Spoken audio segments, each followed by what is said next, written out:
Good evening. I'm David Ferriero, the Archivist of the United States, and it's a pleasure to welcome you this evening to the William G. McGowan Theater for tonight's discussion, The Drunkometer, how digital apps, how technology changes the way we drink. We're very glad that you could be with us despite the lighting of the Christmas tree at the White House. I'm pleased that those of you who are physically with us are with us, and a special welcome to those who are joining us on our YouTube channel. This program is an extension of our special exhibit, Spirited Republic, Alcohol in American History, on display upstairs in the Lawrence F. O'Brien Gallery. Spirited Republic uses National Archive documents and artifacts to show how government programs and policies changed over time and to illustrate the wide variety of views Americans have held about alcohol. Although tonight is the final discussion program connected to the exhibit, you still have ample time to see it as it remains on display through January 10th, 2016. I want to take this opportunity to welcome and thank our partners tonight, the National Institutes of Health, National Institute on Alcohol Abuse and Alcoholism. Its director, Dr. George Koob, whom you will meet in a few moments, and his staff have been instrumental in planning and execution of this program. I also want to welcome our panel, our moderator, Gary Wolf, Susan Cheever, author of this book, Drinking in America, Our Secret History, and Dr. William Rorabaugh at the University of Washington, a professor of history and author of The Alcoholic Republic, an American Tradition. And I would hold it up if I had it, but I don't have it. One of the intriguing objects in the exhibit, in the Spirit exhibit, there's a cue, upstairs is called, are we going to see it?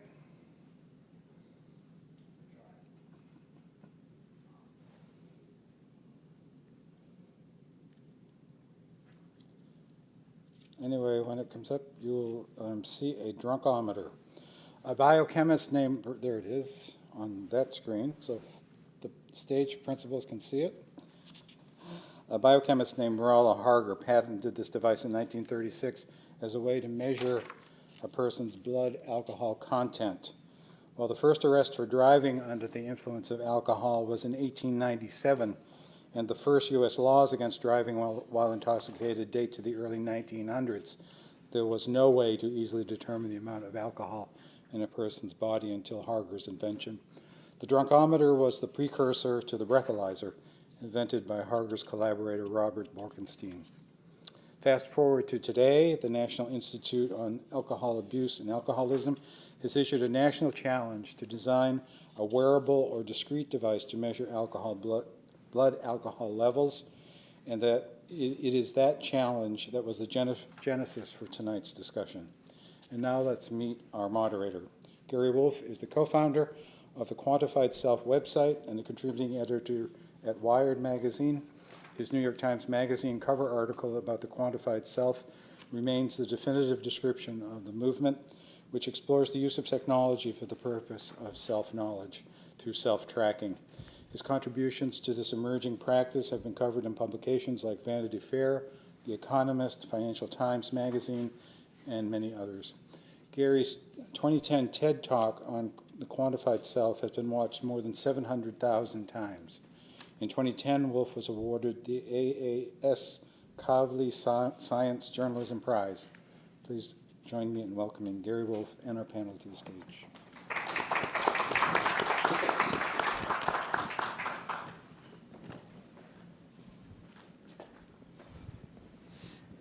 Thank you so much, and thank you for that introduction, which I didn't expect, and puts me in a little bit of an embarrassing position because I'm not going to introduce everybody that way. Although the people who are joining me on the panel are substantially more distinguished and accomplished than I am. We have a very small group tonight, and in the Quantified Self, we have more than 120 groups in 30 countries of people who are themselves often quite accomplished, but who come together on a personal basis to share what they're learning about themselves using data. And because it's my job in my regular life to support that kind of knowledge making among that kind of groups, kind of helping that kind of discussion take place is one of the things I know about. And so one of the things I know that if this were a Quantified Self meeting, I would do right now with such a small group is I'd have everybody say their name and say a word about why they're here. Because by my count, there's only about 20 of us. I think that's probably violating some principle of government events in fancy places. So I won't necessarily put you on the spot. But I will ask you to just kind of to make the best of this moment, to realize that a discussion like this, it's really on the very cutting edge of what we're doing to ourselves and what we're making of ourselves using technology. And it won't come again. So we have just a short time together. We're going to talk a little bit about, I'll talk a little bit about what we're doing here tonight. I have a question for everybody you're going to hear from, and I'll tell you who they are in a minute. And then we're just going to open it up, and we're going to have this conversation similar to the conversation we had during dinner a little while ago that kind of exposed some of the most interesting issues on our mind. And there's something out there that you know that's useful to us and useful to everybody else too. So just prepare yourself. I'm also used, as you should know, I'm used to working with groups where everybody stays quiet for a while. And I have a kind of an awful tolerance for letting silence build in a room until somebody has to break it by saying what's on their mind. If you've ever been to a Quaker meeting, you know how hard and really just nerve-wracking that can be. So don't make me use that. Okay, so if we can just get the slides up for a second. And let me thank F.L. Danman, who invited me and put these slides together. This is just something that, this is kind of what everybody knows the sort of current state of the art as in terms of knowing how intoxicated you are. It's a pamphlet, some printed material, tells you what your blood alcohol level is, has a bunch of labels on it, increased impairment, severe impairment, has a bunch of decimal points on it and percentage marks. And I think if we took this slide off and I quizzed you, even those of you who are professionally engaged in some way or another, you probably would get a very poor score on that quiz. Like, what's the upper range of mild impairment? So that's just to say that our current state of the art in terms of understanding ourselves, how drunk we are, which, by the way, is a whole video genre on YouTube, how drunk I am right now. But understanding how drunk we are, it's the state of the art in terms of kind of popular awareness, anyway, is not very good. So this is the challenge that the NIAAA has proposed to create a wearable alcohol biosensor. And one of the questions I'm going to ask tonight is, what is this sensor for? Right? Is it for law enforcement? Is it for management and administration in the workplace? Is it to have fairness in our athletic competitions? Is it to help us self-regulate? And if so, what's the relationship between our own self-regulation and some of these administrative and managerial and legal frameworks that we find ourselves in? You might be surprised, if you're not following this field closely, to see how technologically advanced biosensors have become and the potential that's emerging right now to put them onto our bodies. I don't know what I'm allowed to say, FL, because some of this stuff is sort of supposedly top secret. But so I'm just going to say that this, for instance, is a sort of kind of digital ink that turns your skin into a display, and it's invisible until your blood alcohol content reaches a certain level, at which point the tattoo can appear in whatever kind of design or words it's been programmed to have. These are temporary tattoos, obviously. There's a lot of different versions of very small chips that connect to your phone and will tell you at a resolution sometimes of seconds, which current in the market, it's like 30 minutes or more, at the resolution of seconds, what your blood alcohol level is. You can see the tattoo concept is powerful for people. Okay, is that the last one? Okay. So maybe that's just to give you a taste, and we can geek out about what these actual technologies are later in the conversation if you want. And for now, then I'll go right to the discussion. Many of you probably know Dr. George Koob. He's the director of the NIAAA, and he is one of the foremost authorities on how alcohol actually operates physiologically, as well as directing research and policy. Susan Cheever, whose books you may have read, I just read her amazing, right on the slide it says, it describes her as the author of Drinking in America, Our Secret History. I just read her amazing biography of Bill W., which is a really fascinating book in drawing together strands of, the strands of culture that led to the creation of Alcoholics Anonymous and to its really unprecedented flourishing as a kind of spiritual movement, almost a new religion. And maybe I'll ask her later if she thinks that that's an okay way to describe it. Okay, good. Thank you. I kind of felt the vibe when I said that. It kind of went right to me. And Dr. William Rorabaugh, his book, The Alcoholic Republic, talks about the peak of American alcohol consumption, which, does anybody who hasn't read the book want to take a guess at when the peak of American alcohol consumption was? 1720? Any other? 1820. Okay, I think that's pretty good. I mean, between 1820 and 1830. And if you go to Spirited Republic, you'll see an actual physical demonstration of the how much alcohol Americans drank. One of the questions that's really interesting is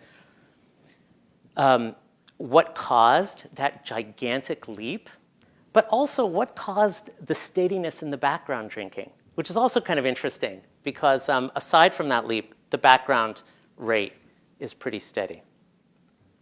So with that, I want to just start with a question for you, Dr. Koob, which is, as I warned you, I wanted to kind of pull back really far. We'll get right into the details, but I want to pull back really far, and I want you to say something about the prevalence of drinking and about why drinking today, when it seems like in if you watch a movie, you don't see people drinking during business meetings anymore. And in fact, I don't know a single adult who pours hard liquor for a business meeting during a day in an office or something, whereas this used to be quite common. So why is drinking still considered a problem to be solved by science and policy? Give us a little sense of the nature of that problem, and tell us what the prevalence of getting very drunk is. Well, 70% of Americans drink, and most of them don't have a problem. So we need to start with that basic fact. But there are probably 17 million alcoholics in the United States, and that would be a severe form of an alcohol abuse problem, or an substance use disorder is the current technical term. So, and then the biggest problem that I think we face today is almost a cultural problem, which is that we're finding young people and even adolescents are binge drinking, but to excess. And so a binge is defined as 4 drinks in 2 hours by a woman and 5 drinks in 2 hours for a man, or reaching a blood alcohol of 0.08, which is the legal limit. So if you do that in 2 hours, it's called a binge. But what we're picking up is that young people are taking in the course of an evening 10, 15 drinks. And this is not just young people who are between the ages of 18 and 24, but we're talking about now this shifting into what I would call middle age or early middle age in the 24 to 30-year-old range. And it's almost as if the individual is trying to get as drunk as possible, as fast as possible. And these are some of the things you pick up on YouTube. We pick it up in metrics like number of hospitalizations that have gone up over the last 10 years. Other countries pick it up in higher incidence of cirrhosis of the liver in under 30-year-olds. That's a statistic from the United Kingdom. It is a phenomenon that's prevalent in the Western world. It seems to have started with young people. And as I said, it's continuing on into middle age. And we don't really know why this cultural phenomenon has evolved, but we know it's highly dangerous because alcohol can do all kinds of bad things to your body when you get up into those levels. I saw from some of your stats, 15% of drinking age adults binge 4 or more times a month. That was surprising to me. 40% of college students binge drink one time or another.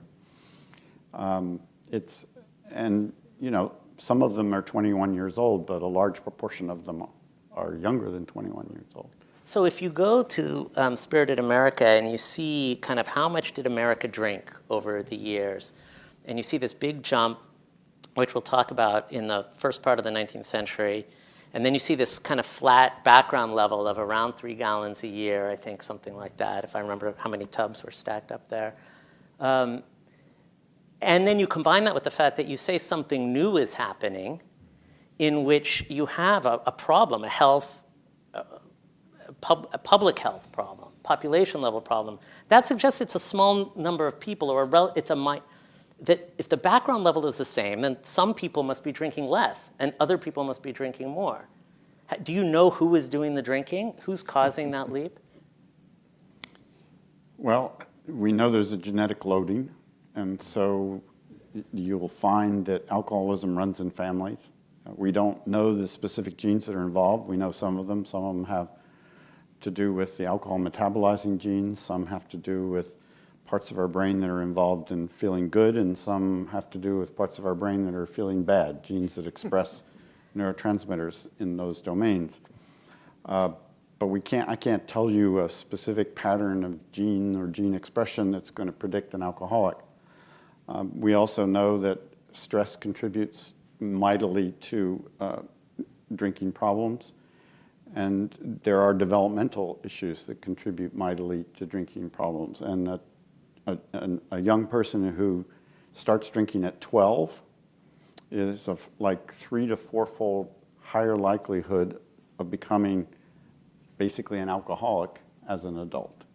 And that decreases as the person matures. So when you get to the age of 21, the ratio is probably around 2 to 1, 1.5 to 1. So the earlier you engage in binge drinking, the bigger the problem, and we know the bigger the problem to your brain, which I could go into in great detail. Okay, good, I'll, good. I'll stop there. Yeah, good. Also, binge drinking in college has always been a rite of passage, and now, I don't know what the percentages are, but many more people go to college.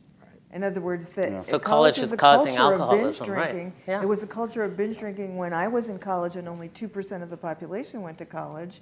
Now you've got 80% of the population going to college. So, and I also wonder if the binge drinking isn't a response to our increased sense that drinking isn't a good thing. In other words, if you're worried about if you're struggling not to drink on Tuesday, Wednesday, Thursday, and Friday, that might well lead to 6 drinks on Saturday.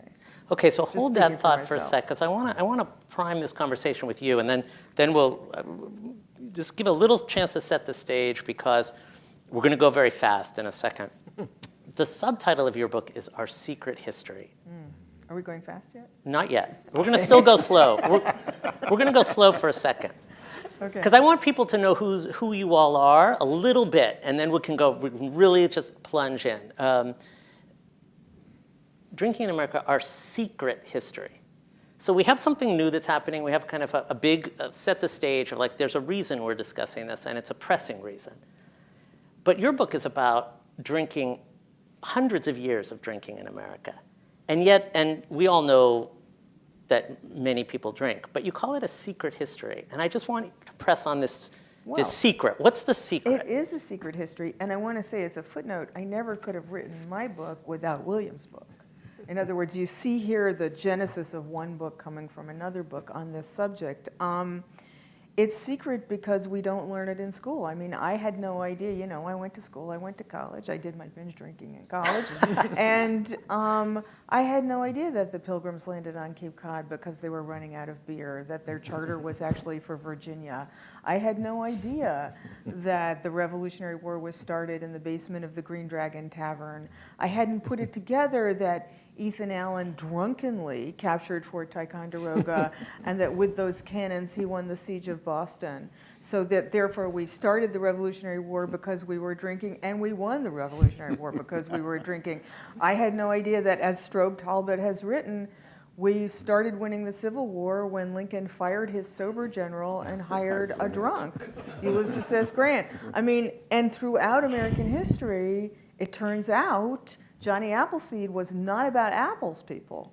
So there were things that I, who supposedly knows a little bit about alcoholism, had no idea. And this book was mostly me sitting on the stacks of the library going, oh my God, because I really think it is secret. And I don't know, I mean, I hope you're not going to ask me why. Okay, I'm going to. No, you can't ask me why. Let's hold here, because this is. When I read your book, I kept thinking she's going to say why. And you know what I thought about, especially when I was reading the Bill W. book, because you write a lot about his ambition and also his sense of inadequacy, and how those kind of and how drinking allowed him, in a sense, I mean, it tormented him, but it also gave him a feeling of satisfying a kind of his grandiosity when he first.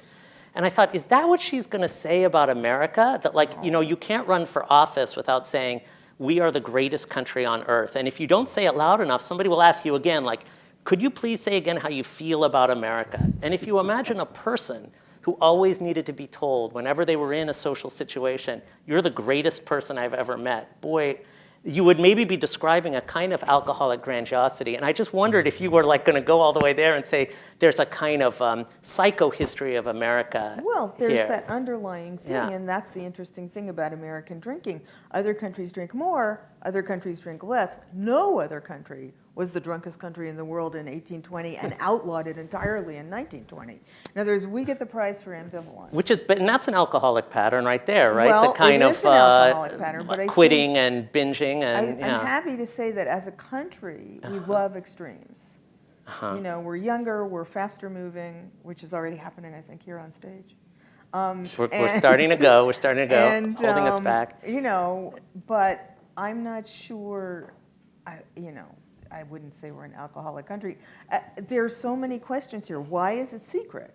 Why did I not learn in 5th grade that the part of alcohol, in the Boston Tea Party? Why did I not learn in 7th grade that Paul Revere stopped for a couple pops of rum at Isaac Hall's on his way to Lexington? What was the role of alcohol in the Boston Tea Party? The whole idea of the Boston Tea Party was to force the ships to take the tea back to England. Instead, they dump it. And why do you think they did that? Because they were drunk. Oh! Yeah, I mean,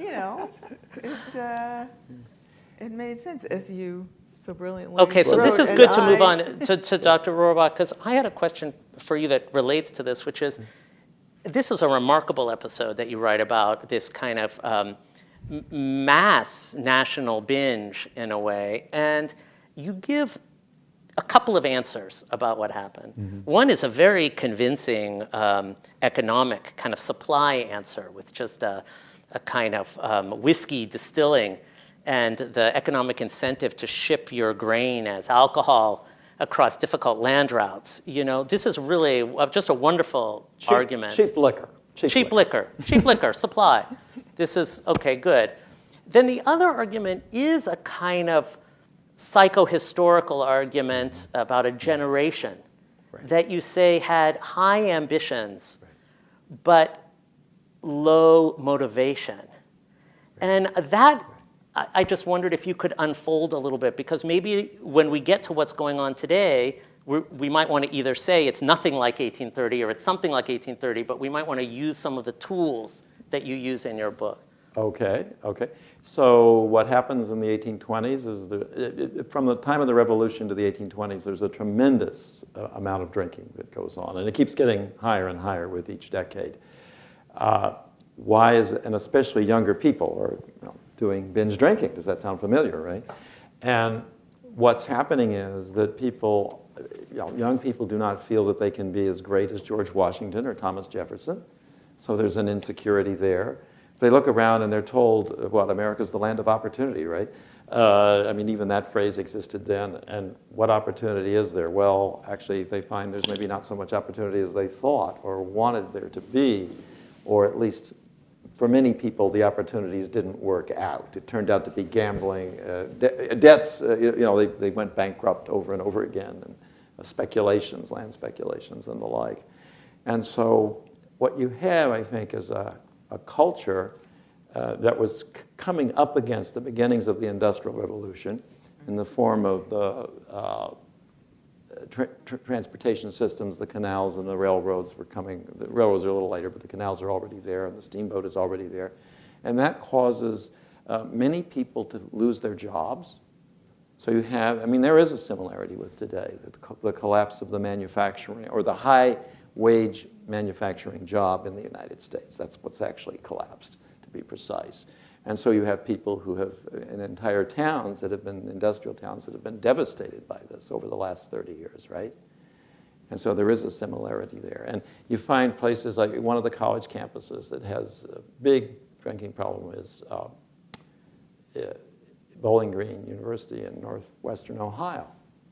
Now, a classic example of a school that attracts people whose parent, the kids in college are the first people in their family to go to college. The fathers all were workers in the auto industry, supplying parts to Detroit. It's an area that is full of small factories that would supply parts up to Detroit. All of those jobs are gone. The kids are in college not because they want to be in college, but because there's nothing else for them to do. And since they really don't want to be in college, what do they have to do? And it's not on Friday, or it's Thursday they start drinking. Their binges go from Thursday to Sunday. So that's the kind of thing that's going on today. So how is that different, or is it different from just saying people have challenges and then they drink? There's something more, I think, here than yes, that. And the point is, not every generation finds that solution to the problem, and people can have alternative solutions to the problem. And of course, temperance organizations came along in the 1820s based on religion, but temperance organizations were not necessarily religious. And of course, Bill W. would have a different answer in the 1930s, which would be Alcoholics Anonymous. So you could have different answers to the question. Instead of drinking, you could have social organizations or social movements that emphasized alternatives to drinking. So, okay, I have a question for Dr. Koob now based on what you just said, but I'm getting ready for you, and it's such a small group. You can walk to the microphone, or if you have something to say, just let me know. Put your hand up. I'll repeat it so that people, we're live streaming and stuff. So keep it kind of short. Say it. Get involved, and I'll just do a quick little summary before we answer so that people can hear it. Or go to a microphone. But there's no reason to restrain yourself starting now. Can I just? Yes, please. I think one of the interesting ways to see American history is as this tension between our desire to drink and our really interesting, rich, powerful temperance movement. I mean, Phineas T. Barnum was a temperance guy. The circus was a sober outfit. John Bailey and Phineas T. Barnum were two temperance guys who got together and created a sober circus. I mean, Walt Whitman's, got that wrong. Many writers who we think of as important writers started out as temperance writers. Many of the women who managed to get women the vote in 1920 started out as temperance speakers. So it's a powerful, powerful thing in this country, and it's always at war, of course, with the other instincts. So there's this tension all the time. Think about Hollywood as opposite of saloons, or even Walt Disney as providing, quote, family entertainment, right? He was trying to have a sober experience. So, when we think about alcoholism today, one of the things we're all trained to think about is, alcoholism is a disease. It's not a moral failing. You're going to hear that within the first paragraph of any pamphlet you read. Somewhere in there, it's going to say something like that. Whoa, we're just going to let that go by? Well, so why don't you just comment on that? Because this, for one thing, disease, and NIAAA is part of the National Institute of Health, and a lot of what it deals with is disease.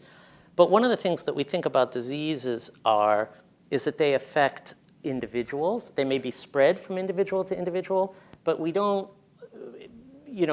this is like a type of disease, but is more like in your book, more like a social phenomenon. You could call it public health if your approach is health. So that's what I wanted to draw attention to, but Susan, you go next.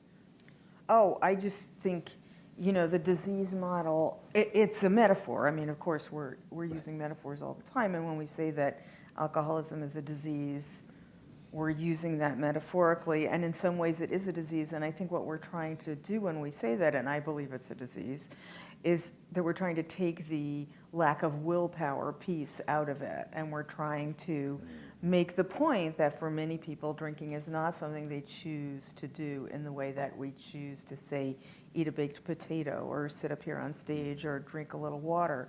But there's a huge controversy over whether or not we should call alcoholism a disease. And I think to pretend that that controversy doesn't exist is a mistake. I think with all these controversies, we need to address them and say, well, you have a point, but on the other, I think I want it to be a discussion, not just us who know saying it's a disease, and if you don't think it's a disease, you're wrong. No, and that was exactly the reason I brought it up, because I don't think calling it a disease does a very good job with some of the concepts that we're already talking about. So the problem now. is the disease concept is too narrow, in other words.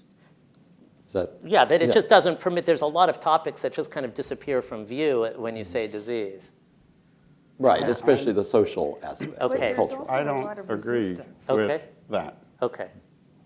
Okay, so I consider alcoholism a brain disorder, a brain disease, and I think it's encompassing enough to include all of the social factors. After all, it's your brain that makes decisions. It's your brain that has motivation to feel good. It's your brain that has motivation to feel bad. I'm not a dualist, so I don't think mental activity takes place independent of this organ on top of our head. And I think one of the biggest problems and one of the reasons you have this dichotomy you're talking about and this swinging from one extreme to another extreme is, in fact, the fact that people don't understand alcoholism. And they don't understand the fact that it affects your brain. The reason we have 21-year-old drinking age is because your frontal cortex, the front end of your brain, doesn't fully develop until the age of 25. So there is a biological reason why the 21-year-old drinking age should be in effect. And our institute is fully behind the 21-year-old drinking age. If you drink when you're 12 years old, you're ruining that part of your brain that is going to be used to withhold responding, to not engage in impulsivity, to not become super stressed when you're older. And that presumably contributes mightily to the etiology and development of alcoholism. I think It should be 25?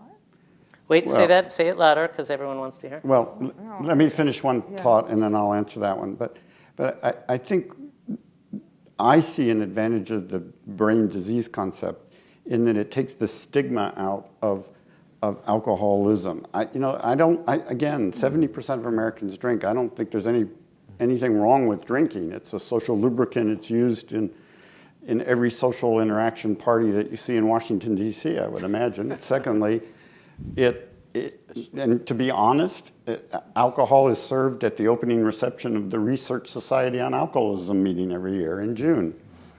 And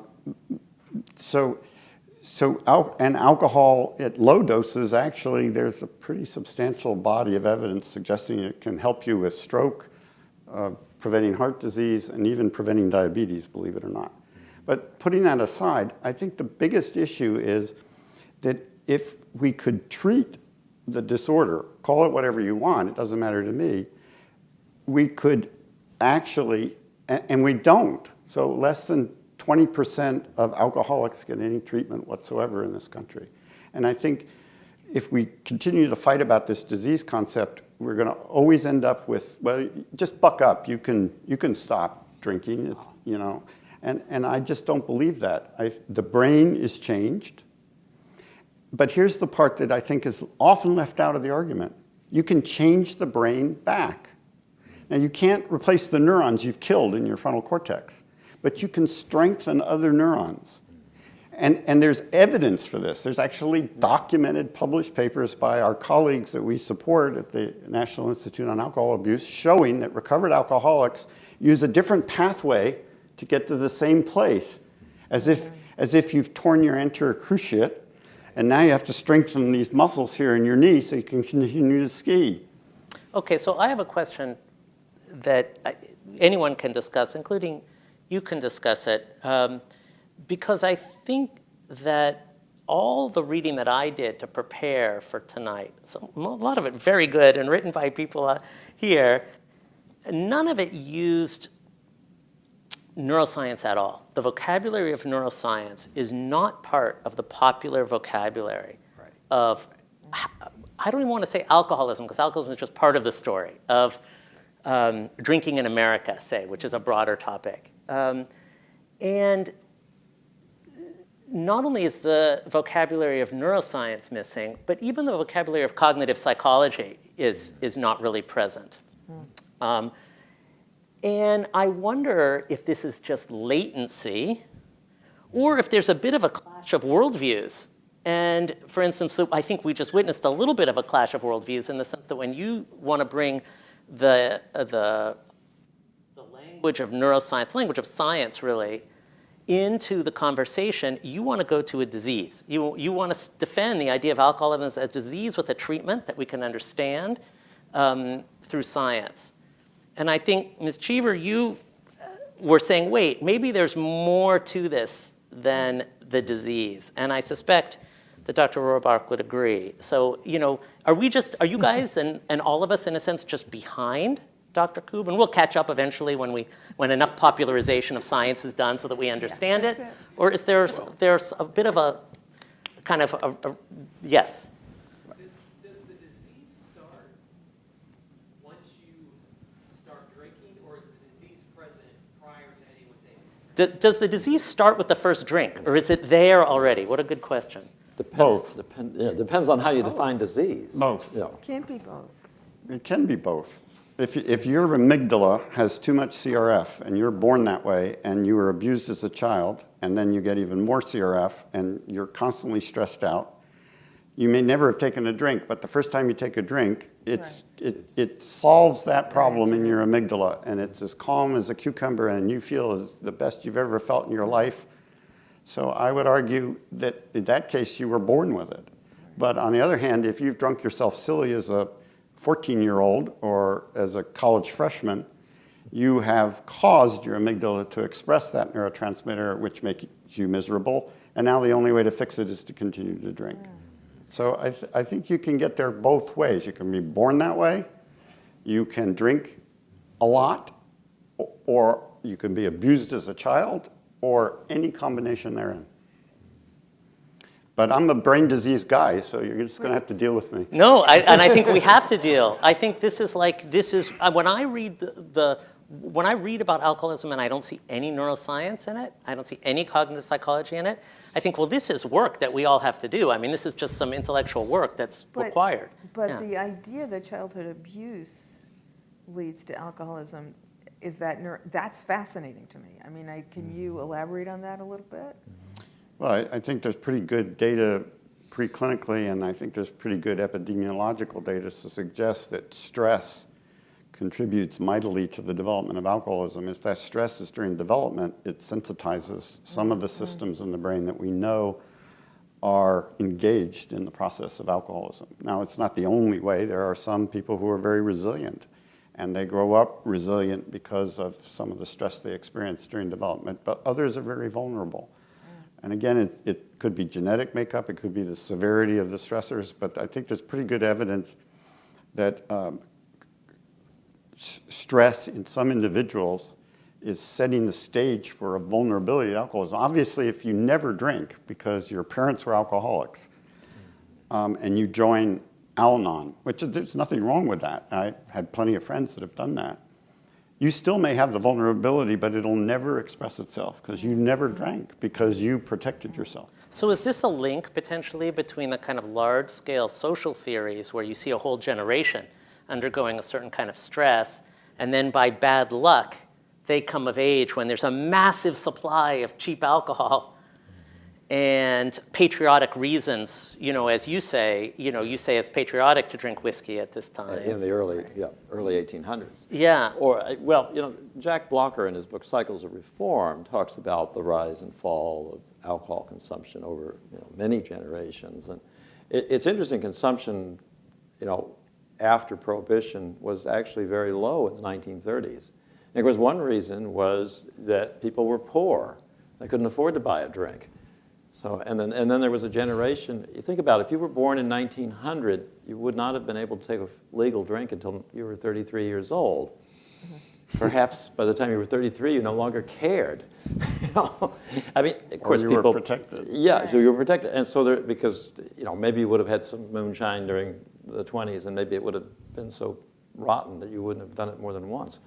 So there are things like that, and then World War II creates a lot of drinking. The war itself, the World War II veterans become a really heavy drinking generation, and the wives of the veterans become heavy drinkers as well. And the baby boomers react against this by saying, oh, we're not going to do hard liquor like our parents and do wine instead. Yeah, or smoke pot, right. So, Yeah. but consumption peaks in the early 70s and starts going down and drops dramatically between the early 70s and about 2003 or thereabouts. And in the last 10 years has gone back up. That's the interesting question. Okay, now we get to it. Is that the cycle? Is that the cycles that we see that have gone through American history? It goes down, then it goes up. Is it a younger generation that no longer they don't have the experience of the World War II veterans as parents to warn them this is not so good? Is that a reaction? Or is it about the number of veterans of the Iraq and Afghan wars that are maybe accounting for a large portion of the increase in drinking? Is it? About at least 30%, and it's possibly as high as 50% of individuals with PTSD ultimately develop an alcohol use disorder.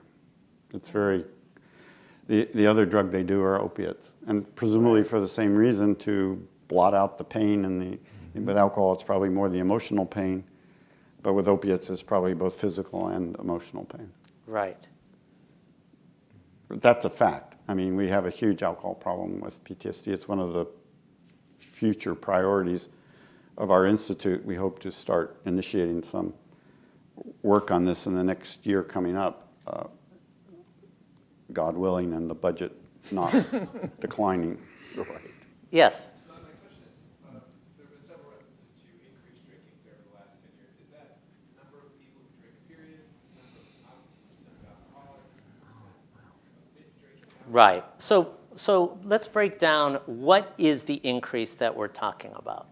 Well, I don't actually see a dramatic increase in drinking. What we see, in fact, the percentage of individuals binge drinking is actually going down. What we're seeing is an increase, the pathology we see is an increase in the intensity of binge drinking in young people. It's extending into middle age, which worries me because that's going to convert ultimately into a higher incidence of alcoholism. And so severe substance use disorders, that's our current new word in the psychiatry of substance abuse, which would be alcoholism for common lay language, that's been creeping up over the last 10 years, the percentage-wise. But it's not anywhere, I mean, it's not epidemic proportions. So the two big problems I see are the young people engaging in this extreme behavior, which I think is going to have consequences, and you historians know that better than I. The PTSD connection. But the third one is we're simply not treating substance use disorders. We're not treating alcoholism, and we're not treating opiate addiction. Historically, up until very recently, we've been throwing people in jail. Right. And that's a big problem. And we are hoping to work on that, but we're not making as much progress on getting treatment out there. I would venture to guess that most of the American public do not even know that there are two medications on the market approved by the food. Actually, there are three medications on the market approved by the Food and Drug Administration for the treatment of alcoholism. And there are like 6 medications on the market for treatment of opiate addiction. I think you're well prepared now to kind of go to a even more complicated part of this conversation, which is you guys are funding a competition to do wearable monitoring of blood alcohol content. And I think this really does get us to some place of, okay, what are we going to do? But the what in that what are we going to do is really ambiguous. What is this for? What is this for? We have kind of done some social learning about alcohol using really crude tools, like let's make it all illegal, right? Well, let's start a social movement, or, I'm going to be careful with my words. So, Ms. Cheever, you tell me what was started but that was really a form of social learning, really widespread social learning, like to deal with this. Now we've got this other thing that we're doing, which is, the idea is we're going to put devices on people, and it's going to measure how drunk they are. Well, or maybe the people are going to put them on themselves. Okay. So in other words, just to Say a little louder, though. Speech police. Maybe the people will put them on themselves. When we say we're going to put devices on people, Okay. you have to be talking about law enforcement. In other words, we're going to have devices that are going to enable people to tell how drunk they are in a new way. When I first heard about the Drunkometer, I wanted to say, I can tell if you're drunk, right? But and if you're not sure, you can go on YouTube and see how it looks. But You can have your friends periscope you, but like, it's you are so actually drunk right now. much more sophisticated Please than stop. that, and much Yeah. more sophisticated than the idea of you're going to put something on me that's going to tell me how Okay. drunk I am. It's something that's going to monitor drunkenness in a way that a drunk often can't. Okay, so, yeah, keep going, yeah, no. So can I just, I don't want to hog the No, podium, please. but let me just take a step back and tell you why we did this. Okay. Right? And the reason we did this is because when I first became director 2 years ago, I went to a consortium meeting of the individuals, the scientists working on the interaction of alcohol with HIV/AIDS, which is a profound one. So drinking is not good for the development, the prevention, or the pathophysiology associated with HIV/AIDS. Let's put it in that simple way, Okay. all right? When you get intoxicated, you tend to use unprotected sex, and you can follow the line from there. And I asked them, and my program director of this area got up from the table to go to the bathroom, and so I took that opportunity. I said, okay, guys, we're here alone. What do you need? And they said, we need a device for clinical trials, for epidemiological studies, for prevention studies, where we can put something on the wrist of these individuals or something like that and monitor in real time their blood alcohol levels. So the reason the Institute got into this was because we need a research tool, because what we use now, you guys have probably never heard of this, but it's called timeline followback, which means you basically ask the patient, what did you drink last week? Now, you know how reliable that is, all right? And Okay. that's it. That is the metric of drinking measures in clinical studies. Okay, so I think, Dr. Koob, that you have a problem that Ms. Cheever maybe is supplying the answer for in what she said before. Because if you want the technologists to produce a kind of, well, increasingly simple, but still somewhat complicated device, especially when it comes to prototyping, getting it produced reliably, and having it, properly calibrated. And you're going to them and saying, and the commercial future, or the future of this device is, we're going to use it in our research studies on drinking and HIV/AIDS. It's a hard sell. Yes. But if what Ms. Cheever said is correct, and what the message is, hey, tens of millions of drinkers are going to be using this device to tell how drunk they are, that's very appealing. But now you have a problem, perhaps, in that it's not entirely credible statement, right? Like, Well, but everybody this is going to want to, But this is why? the whole- Why? It's okay This with is us. what's wrong with Yeah. our approach Right, okay. to the problem of drinking, where there is a problem with drinking. Right. We approach it like a schoolmistress. Right. We say, we're going to put this thing on you, and it's going to show us how drunk you are, and you're going to be sorry you had so much to drink. Right. We have to change our language. That's and never say- gonna work, And right? say to people, hey, you don't want to drink and drive. Nobody wants to drink and drive. So here we've got this cool tool to help you see, to help you not drink and drive. That's the only way. I mean, part of the genius of Bill Wilson, if you will excuse my saying so, was that he understood that in the program of Alcoholics Anonymous, there could be no rules. Because if you give an alcoholic a rule, they will break it. That's what they do. So, you know, and I mean, not to, well, why don't I just go ahead? Alcoholics Anonymous is an amazing program, and it was designed by an alcoholic who understood how the alcoholic mind works. And one of the things that the alcoholic mind does not like, and I don't think many minds like it, is being told what to do, and being told how they're going to be monitored, and being told how their bad behavior is going to be put on record, clinically or otherwise. And so I think we have to be very careful, or you have to be very careful, when you introduce this device for it not to be this is something we're going to put on you to see how drunk you are, but this is something that's going to help you do whatever you want to do about your drinking. No, I And you don't want to say be it is, misunderstood. That was right. why we put our money into it, because we have a research goal.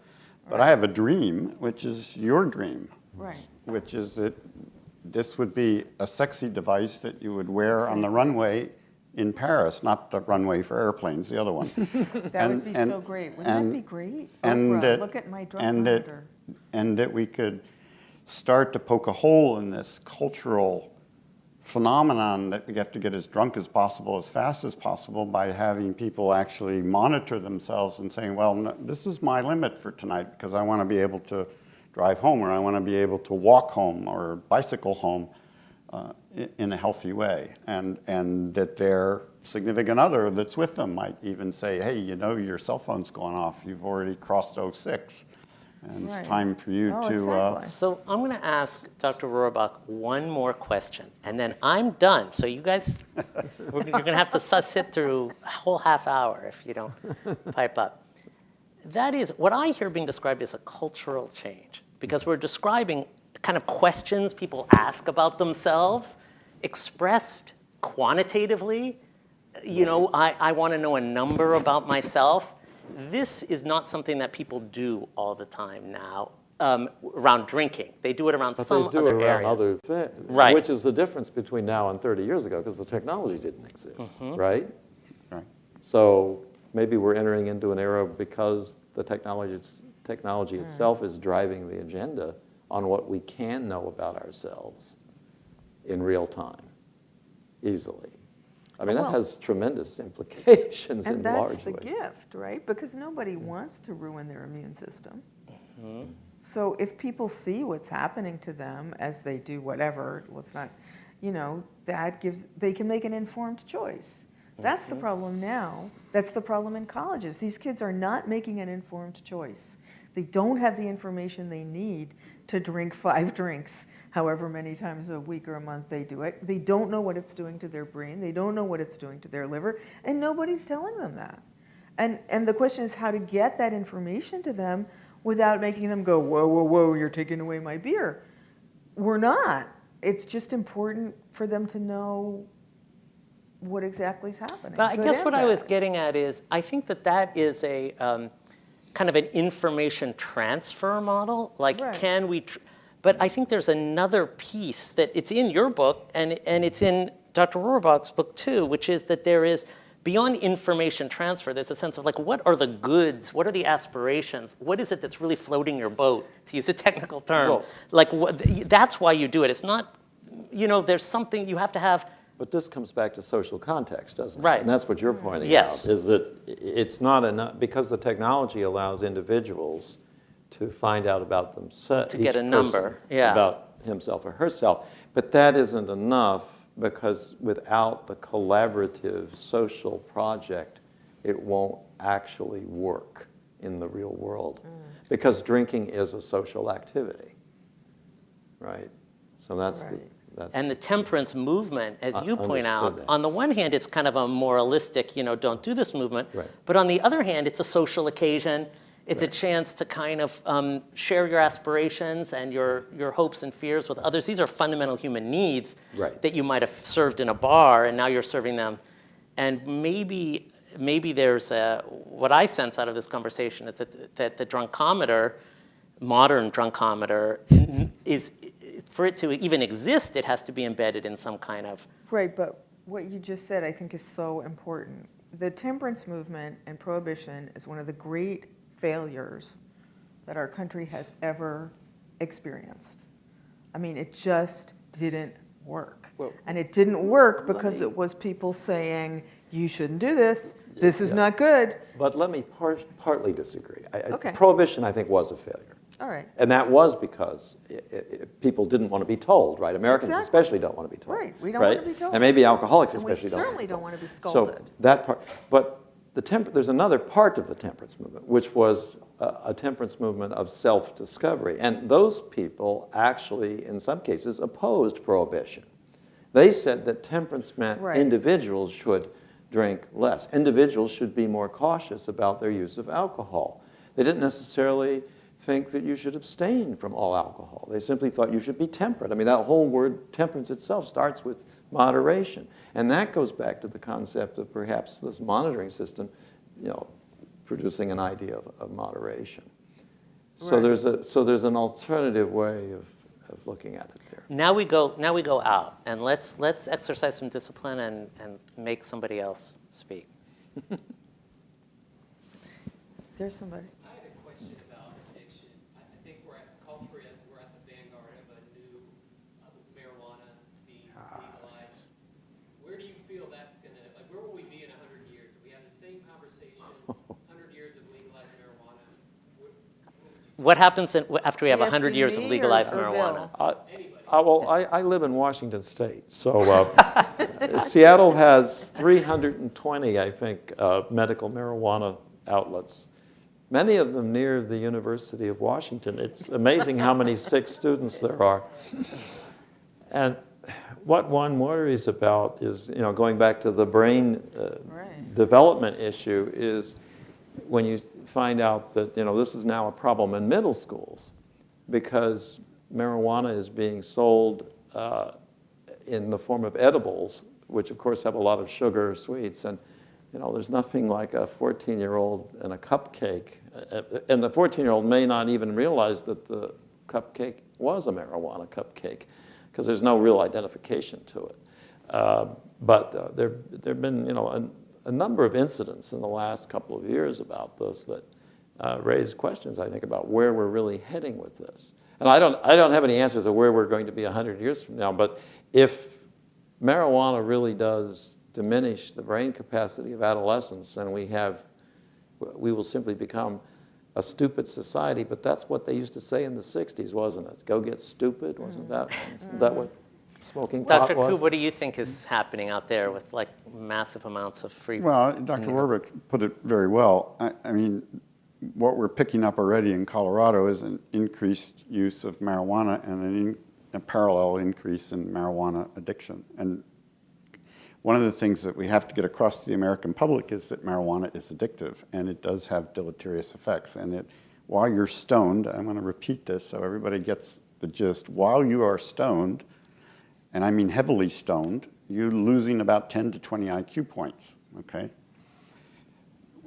They recover when you stop being stoned, but I want to make it clear that it's not really good to take your GREs stoned. Right? It's just not a good idea.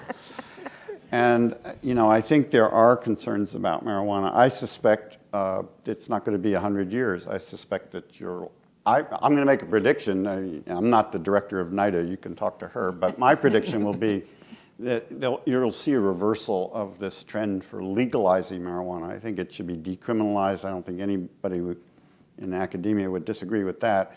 We shouldn't be putting people in jail. But I think under 21-year-olds should not be smoking marijuana. And then the other part that's getting a little bit insidious, and again, the National Institute on Drug Abuse can fill you in on all the details, but some of the direct cannabinoid 1 agonists, these are the synthetic THCs, are very, very potent, and they're direct agonists. They're not partial agonists like THC is for the cannabinoid 1 receptor. They don't have cannabidiol in them, which is a protective compound. There are 80 cannabinoids in marijuana smoke. One of them is a compound that probably has a great deal of medical use, cannabidiol. You don't find that in these spices, and that's going to be quite worrying. So I think unfortunately for you guys, you're doing the experiment, and we'll be monitoring the results. There was one right there, yeah. I'm a gastroenterologist now, retired, so I would see the alcoholics after they already had, I see a lot of them after they already had fiscal problems, be it cirrhosis, alcoholic gastritis, you name it. And first, it was hard to get them into a treatment program. Right. Treatment programs are few and far between, especially inpatient treatment programs. And even then, the very high level of recidivism. And I just wanted to hear from Dr. Koob about what does science say in terms of what programs are effective? I mean, I would use things like anti-abuse or anti-abuse-like drugs as well. None of it was really working. What's the state of the art? Because what's has been done, didn't work very well. Well, that's a really, really good question, and it's one I struggle with on a regular basis. And we're actually trying to put together, we already have a pamphlet on treatment options, but we're trying to get a little more concrete about it and give people like choices.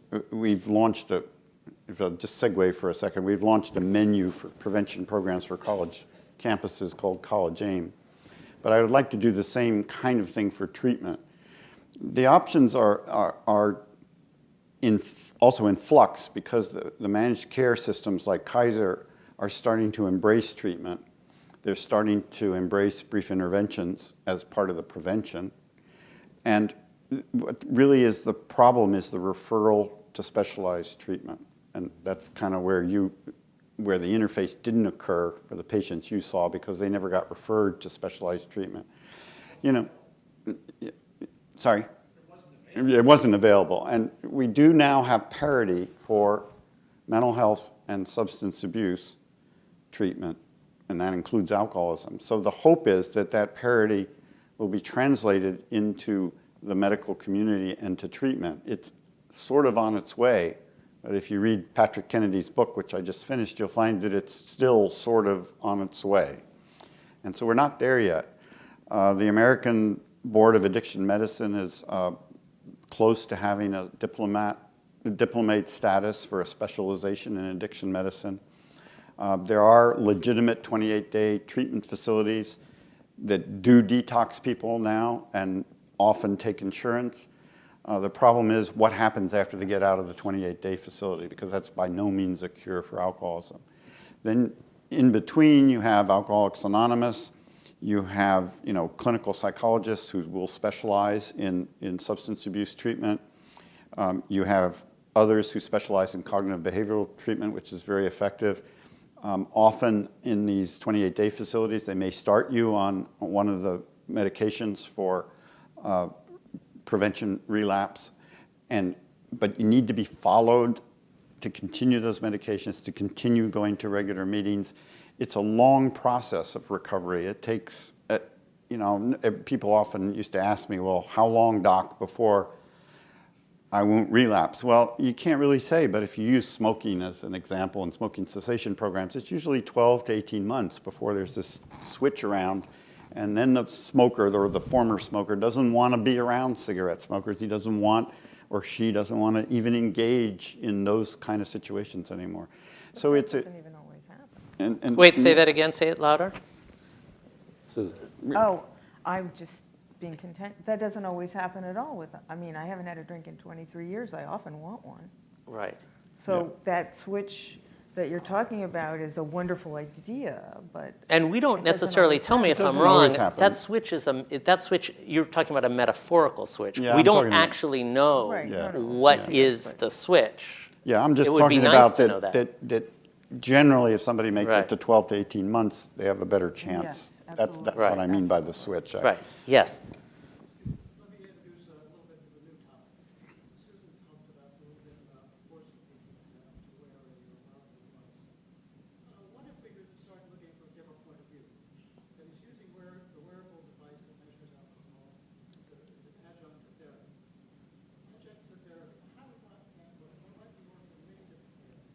Because people who are in the therapeutic modalities, if you offer them a choice of, here we can put an item on the wearable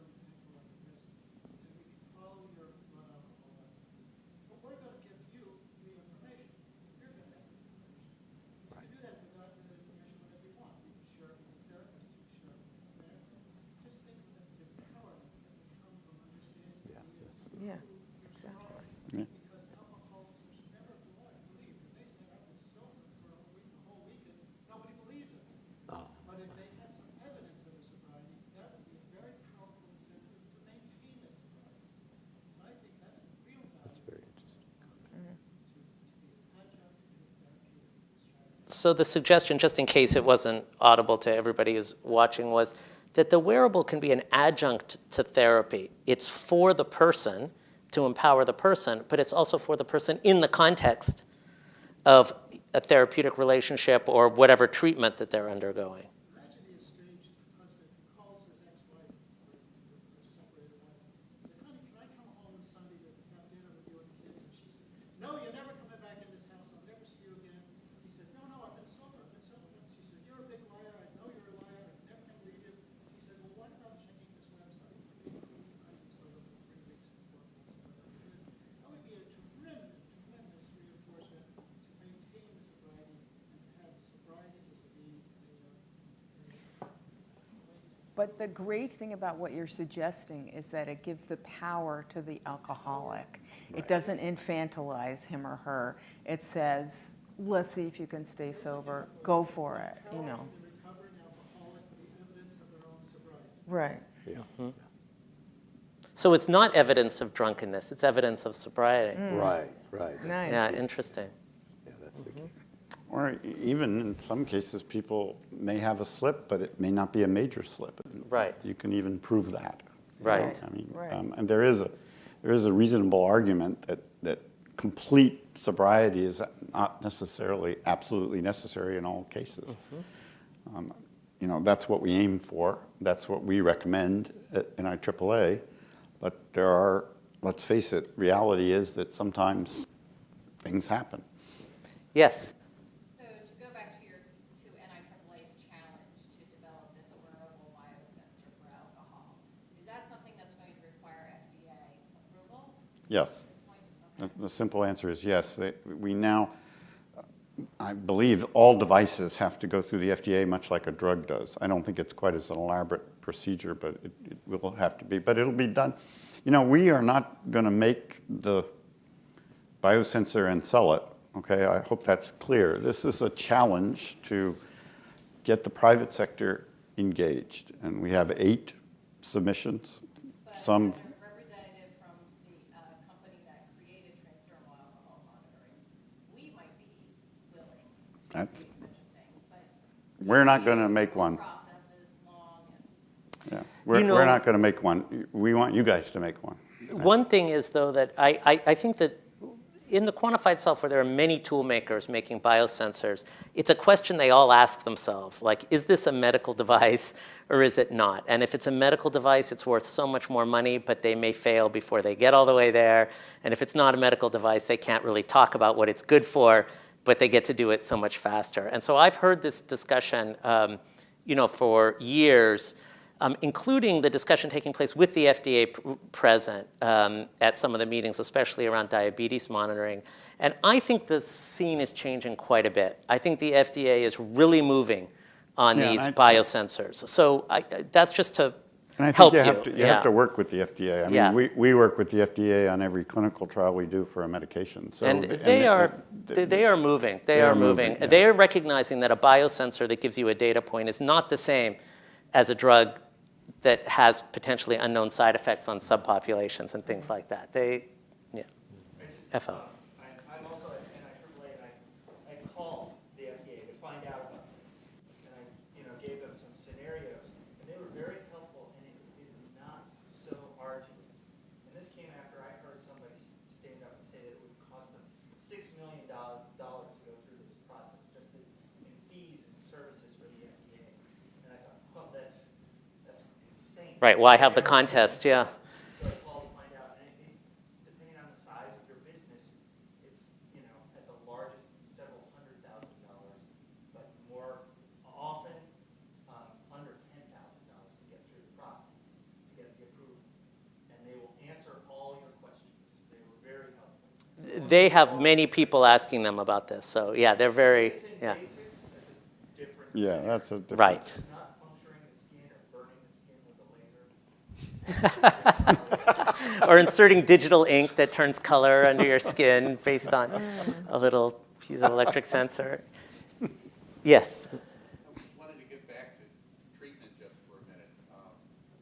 When I was growing up, and I think even today, the basic form of treatment was, get yourself into finish your 30-day program, get yourself to an AA meeting, and stick with the program. And the goal is don't have anything to drink. Every single day, don't have anything to drink. But I was surprised to find out that there are these alternative models, and that they're maybe not as popular in this country as they are in other countries, where the goal of somebody going from too much drinking to being able to drink moderately is somewhat possible. And I just wanted to get people's reaction to that. And also to the idea that possibly you could have some sort of monitoring or some sort of a device that would reduce the cravings for alcohol. Do you want to go first? Yeah, so you're absolutely right. The problem is, and they exist in this country, so there are a variety, I forget the names of them, but there are a variety of these organizations that will move you from excessive drinking to moderate drinking, they claim. The problem is that we can't identify yet who is going to move from excessive drinking to moderate drinking or just simply relapse to excessive drinking. But it's just logical, okay? If a 16-year-old gets into some trouble in high school, they could get a diagnosis for a substance use disorder pretty easily today, given the new criteria.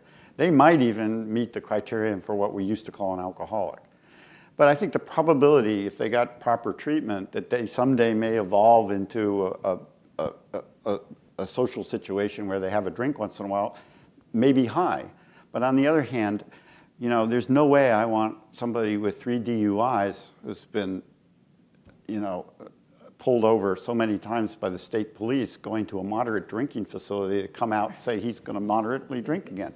So, we're working. It's going to take a while. It may take 100 years to figure out who can go to moderate drinking and who can't. But in the meantime, I just want to say our position in NIAAA is aim for abstinence. I think one of the problems with going from excessive drinking to moderate drinking is that it often doesn't work. In other words, if you're an alcoholic, that's not going to work. If you're not an alcoholic, that's going to work. But let me just point out, since this is my role tonight, Bill Wilson wrote that it would be it says right in Alcoholics Anonymous, why not go over to the nearest bar and try a little controlled drinking? His point being, if you can do a little controlled drinking, you don't have to have anything to do with Alcoholics Anonymous or any of the things he's talking about. In other words, if you can drink moderately, his attitude was more power to you. And I think that's all of our attitudes. If you can't, well then that's another matter. But you might not know whether you're in category 1 or category 2, and you might need some help to get into, right? Like another DUI. Right. You might be drinking too much, and you might wonder, can I drink less? Try it. I mean, that's right. I mean, what kind of help can I Bill get? Wilson, try it. Right. Is his answer to Right. that. Good. Yeah. Yes. This one's kind of this may be a naive question, but obviously I'm young, I'm 30 years old, so I'm pretty close to the college age. Obviously drank my fair share, sometimes to excess. But one of the things that I actually take umbrage with is this constant reference to binge drinking and maybe 5 drinks in one sitting, as is often referred. And certainly that's not good for anybody. But my question is, why is that the limit? You had mentioned previously that it was 0.08 considers you legally over the limit. Yes, that's legally over the limit to drive. Right. But I would not argue that the limit for driving is the same as limiting for functionality. And I'm curious, why is it 5 drinks? And at that point, if you were to raise the semantic definition of binge drinking, would you see less and less of it? Because I would never call 5 drinks.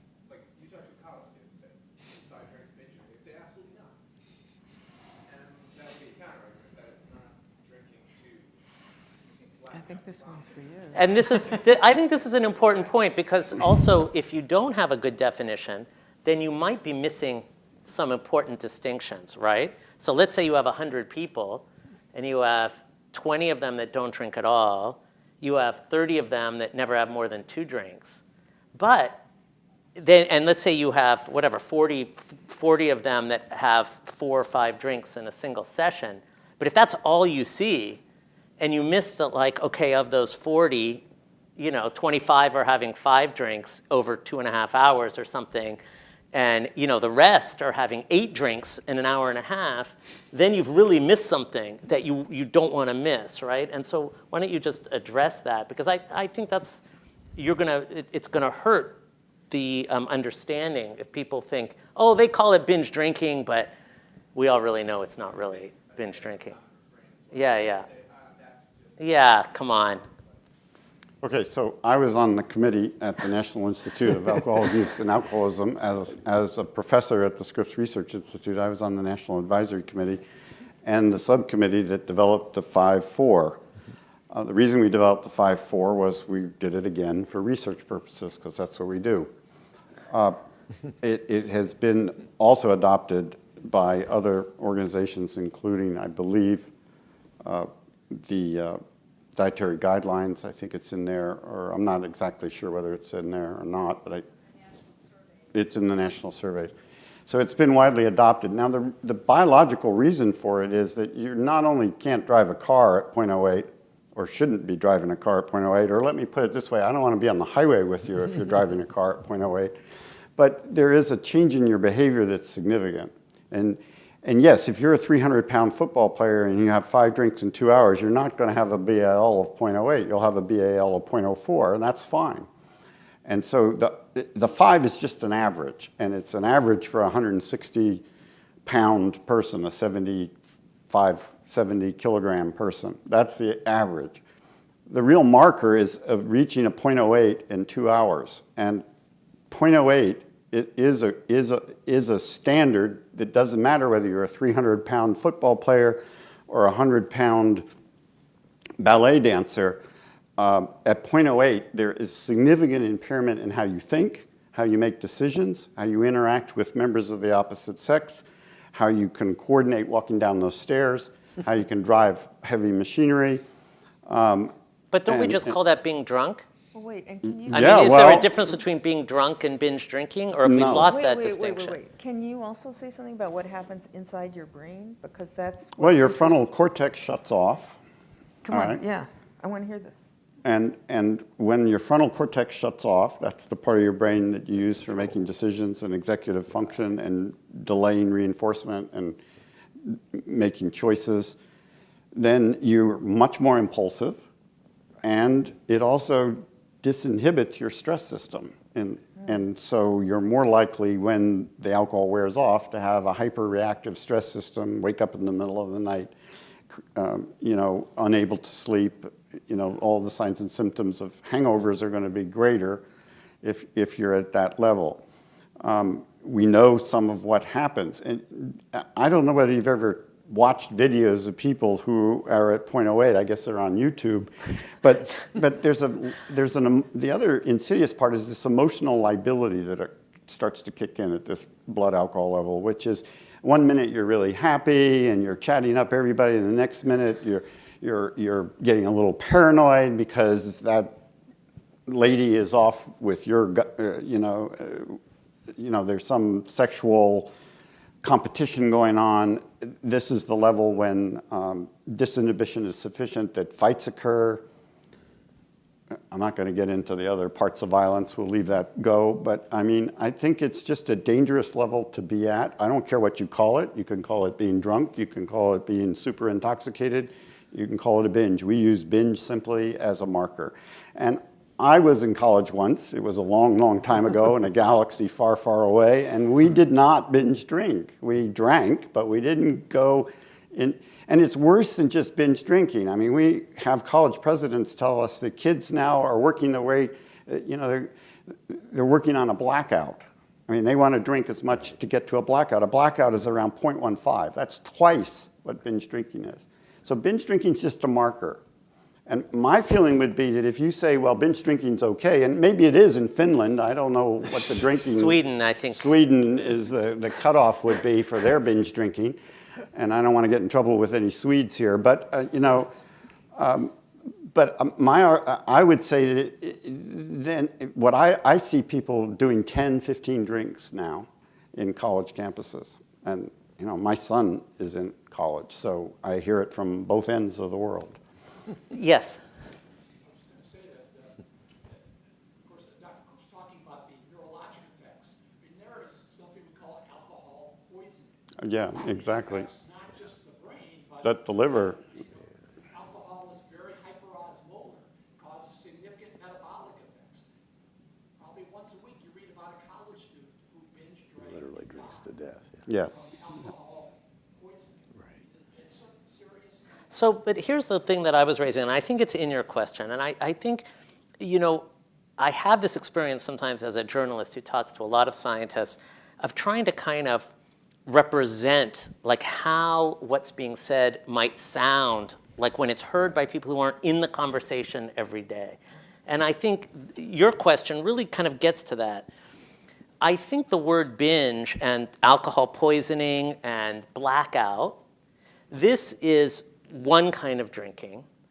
And I think going to a party and having 5 drinks, well, it's not, I'm not saying that this is the recommended level of drinking. I'm just saying that that's something different. And if you lose sight of that, if you combine blackout, 10 drinks, with 5 drinks, a lot of people are they're going to know that. Like they have enough, however much they've hurt their frontal cortex, they have enough to know the difference between 5 and 10, and to see that a word has. So this is, I think, the point that's being made. You got to remember something. This is in 2 hours. If you have 5 drinks over the course of a 6-hour evening, your blood alcohol level is not going to be anywhere near 0.08 because you metabolize half a drink an hour. Right. How was it decided, though, that this would be called binge drinking instead of some other phrase? Because binges I don't know. traditionally...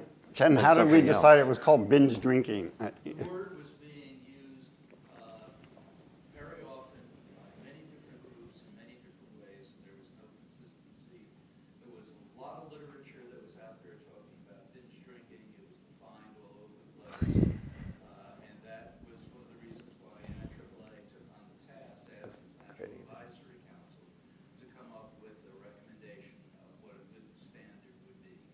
So what do you call, if binge drinking is 0.08, what's the label? Because it is something different for 1.2 or 1.3 or something like that. That's another. 0.12. 0.12, sorry. Or Move that decimal place to wherever it belongs. I would call it beyond 0.08. But maybe that label is important. Or, this is where kind of the cultural work is that I think is maybe kind of easy to miss if you're in the conversation every day. Because people are out there saying, who am I? Am I a drunk? Am I somebody who works hard and parties hard? Well, I've never blacked out. These are actual real conversations. So you probably have something to say about that or would want to. Well, I just want to go back to the point the gentleman, the physician, made in the backup there, which is that my friends in the UK sent me some statistics about a year ago showing that the incidence of cirrhosis of the liver in under 30-year-olds had doubled in the UK in the last 10 years. And that they've had a big problem of what I would call binge drinking for quite some time. And so, it's more than just that you can't navigate, I don't know how big a car is, what, a 1,000-pound car. It really has to do with the fact that you're crossing a threshold if you're doing this regularly or you're doing it in a short period of time. Again, I emphasize the time limit is 2 hours. You're doing harm to your body. And I think that's the part that we're trying to get across, that it's on our website, Rethinking Drinking. We want to get across the point that alcohol it's not like my mom said, if you take a little bit of a drug, that's good, and you take more of the drug, it's even better. With alcohol, it goes like this, okay? Isn't the British story really about rising consumption because of the change of drinking habits and the fact that Yeah, they extended the drinking hours. they drink well? You know more about this They did than the I do. drinking hours, they also It used to be people in Britain mostly drank in pubs, and because of the social experience in the pub, the level of consumption per hour would have been diminished by the conversation or the dartboards or whatever else was going on. But when big box stores came in and they began to sell alcohol retail for home consumption at prices that were considerably lower than the prices in the pubs. And so you have all of these younger people responding to the low price by buying huge quantities at discounted prices by, quantity discounts in the discount stores. And then it's a lot easier to just drink the bottle on the street corner, isn't it? And that's what's going on. Supply, a supply argument again. It is, well, yeah, but the government policy actually, matters in this. Right. It created this. Right. I think we have time for one more question. Yes. You talked a lot about the frontal cortex and saying, and you had mentioned before that it fully develops at 25. Do you see, in maybe not the near future, the drinking age changing to 25? And what is the background on why it's 21? Well, so the latter part of your question, I know the answer to, and that has to do with President Reagan, and it has to do with drinking and driving and the deaths associated with fatalities on the freeway caused by alcohol, which have historically been 50%. The number of, since the age 21 drinking was instated by a Republican president who blackmailed all the states into adopting it by withholding highway funds, just for the record, there has been a straight line decline in fatalities associated with alcohol and driving. And so we defend that age largely based on epidemiological data, and it's still declining. And Mothers Against Drunk Driving have obviously contributed mightily to this effort as well, and many other organizations. No, I don't see us raising it to 25. Ronnie's dead, and and I don't see anybody trying to do that. But what we are picking up, and I've asked one of my staff members to start following this, is that they're starting to raise the drinking age in other countries. So Malaysia is about to raise theirs from 18 to 21. The Netherlands recently raised theirs from 16 to 18. So I do. Does anyone have more than 21? No, not that No, I'm no aware one's of. more than 20. But You probably know more about this than I do. Traditionally, the United States had no legal drinking age, none at all. Okay, and at the end of Prohibition, when Prohibition was repealed, this was the one thing that everyone could agree on. Was that there should be a drinking age, and it was set by the states, and most states set it at 21 because that was the legal age of majority for every other purpose in the state. So it was kind of just decided on that basis. There were a few states. New York had drinking at 18, and Louisiana. So there were a few. Wisconsin had beer at 18. So there were a few exceptions. But the 21 rule was in there until the early 1970s, when drugs became very common, and many people thought, well, one of the ways to get young people off of drugs is to lower the drinking age. And so states lowered their drinking age down to 19 or 18, and then that produced, as you said, all the automobile accidents. Michigan had like doubled the number of fatalities because of all the 16-year-olds were out on the highway drunk, is what it was. Drinking age was 18, and so the 16-year-olds found it much easier to get alcohol. And so that led to the reaction in the 1980s with Mothers Against Drunk Driving. Thank you. I knew you knew more than I did. Well, that little tiny point. That was a fantastic discussion, and I just want to thank everybody and thank you for coming tonight. And I really enjoyed it and learned a lot. And go see the exhibit if you haven't seen it yet. Thank you. Thank you.